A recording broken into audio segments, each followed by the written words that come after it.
Head ng Special Operations Group ng Metropolitan Manila Development Authority na si Gabriel Go nag-public apology na sa National Police Commission dahil sa naging pamamahiya nito sa isang opisyal ng Philippine National Police sa isinagawang clearing operation dyan sa Quezon City. Alamin natin ang update mula kay Bombo Bea Pinisa.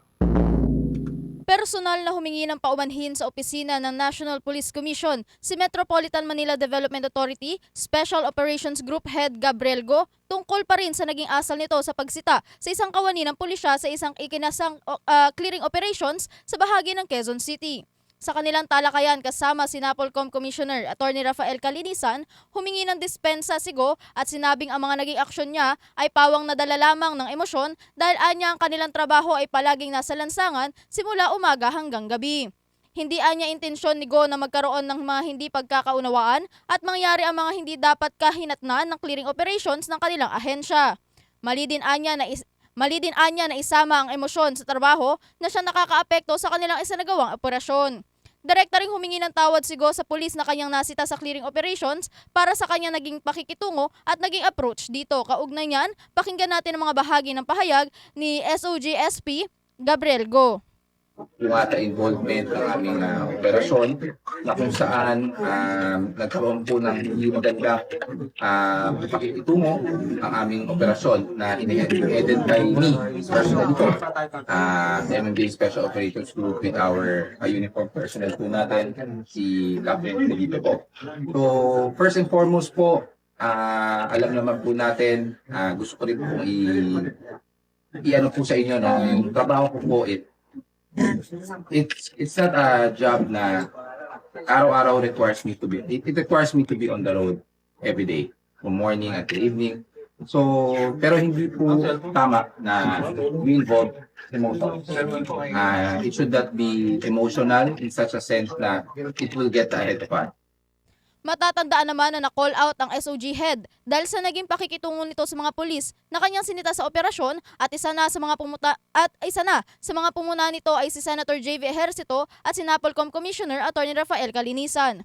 Ani Commissioner Calinisan, wag sanang makakalimutan na magkaroon pa rin ng humanity sa pagkakasa ng mga operasyon bilang pakikisama at respeto na rin sa mga ito bilang bahagi ng mamamayan ng bansa. Nagpapasalamat naman si Commissioner Calinisan dahil naisipan na anya ni Go na humingi ng tawad sa mga nasaktan ng kawani na pulisya dahil sa naging pamamahiya umano ni Go sa isang uniform personnel.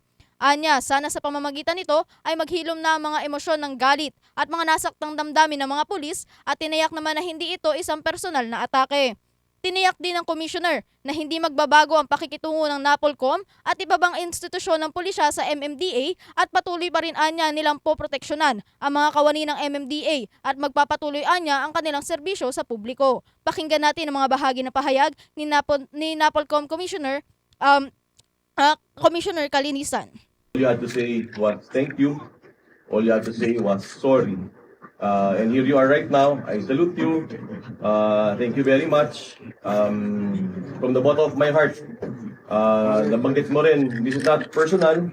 Totoo lang, sabi ko nga sa'yo, pwede ko naman palagpasin ito na Saturday pa eh.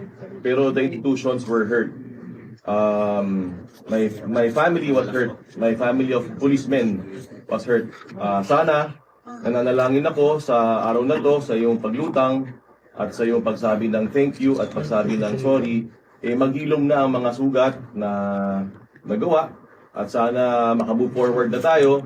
Huwag kayong mag-alala sa MMDA kasi di naman magbabago ang relasyon ng PNP, Napolcom sa MMDA. We are your partners and we will still protect you. Public service continues.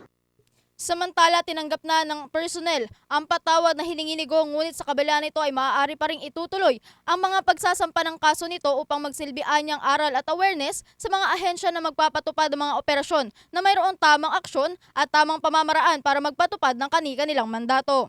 Para sa Bombo Network News, Bombo Bea Pinisa nag-uulat para sa #1 and most trusted radio network in the country, Bombo Radio Philippines. Basta Radio, Bombo!